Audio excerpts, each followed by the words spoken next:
What's up, guys? Welcome back to another video. Today I'm doing another knife review. This will be my third overall knife review. Today is on my personal...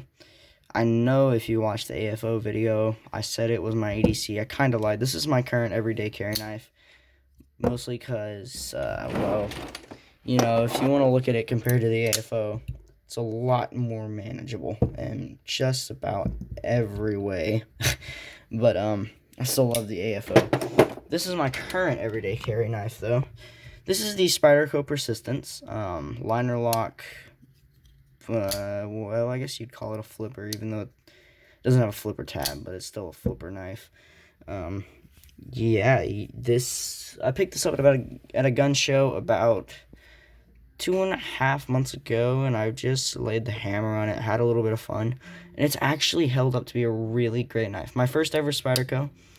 I'm expecting to get the, oh gosh, what's it called? The PM3, or the Para 3, sorry, lightweight, very soon, and that's going to be my replacement of this knife. It's a little bit bigger, but actually lighter, so I will be looking forward to that. But as for this knife, this is, pretty basic. It's one of the most basic lines. It's actually a smaller version of the Spyderco Tenacious, which is, of course, the budget Spyderco knife.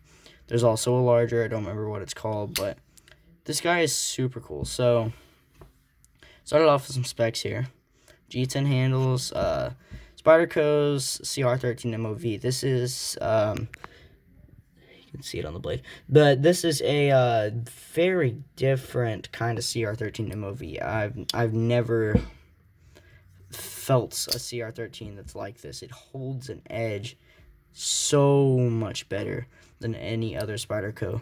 Just sorry, not Spyderco, any other knife, and just amazingly better. I really don't know how it does it, but it's a really great blade, really great edge.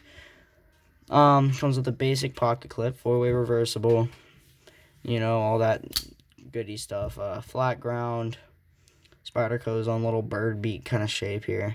Shaving sharp out the box, of course. Still razor sharp. Have not sharpened it, even though, I mean, yeah, you can tell by looking at it. It's, you know, it's seen a bit. Still completely shaving sharp.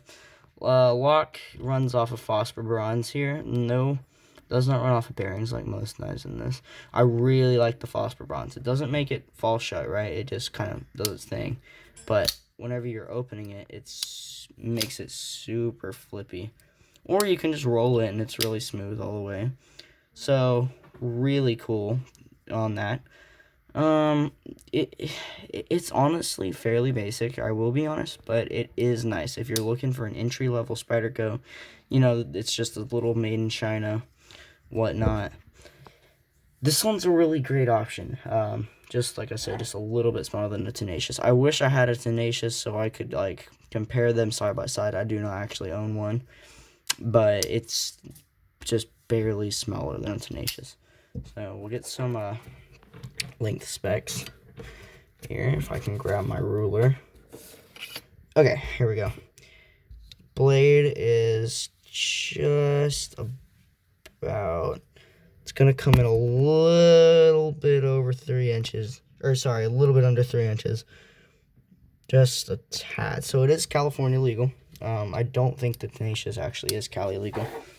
The handle is going to come in at about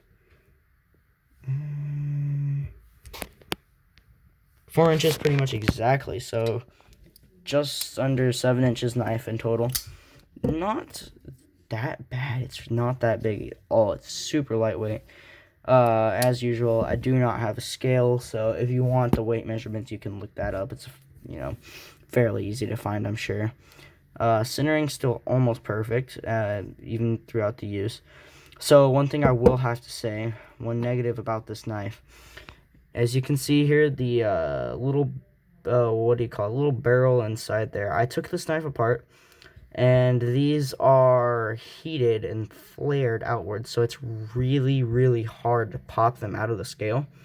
So I actually ended up having to bend that inwards to get it to pop out. Ultimately, it still is functional in every way. It still works fine, but that is a downside, and it looks like that now. This knife is not meant to look pretty.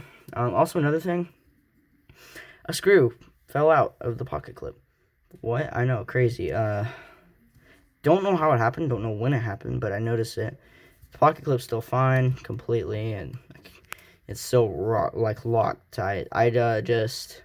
Well, speaking of Loctited these down to where they're not coming out, so it's still functional, but it is a thing. Those screws, you got to be careful with them, I guess. Once you've taken them out, that Loctite, of course, is useless, and they will fall out, so just be careful. If you're looking to pick up this knife, I'll link it in the description, of course, and quickly, just for some perspective, Minimalist, as you can see, it's really not that big compared to something as tiny as the Minimalist. And there's the Buck 110.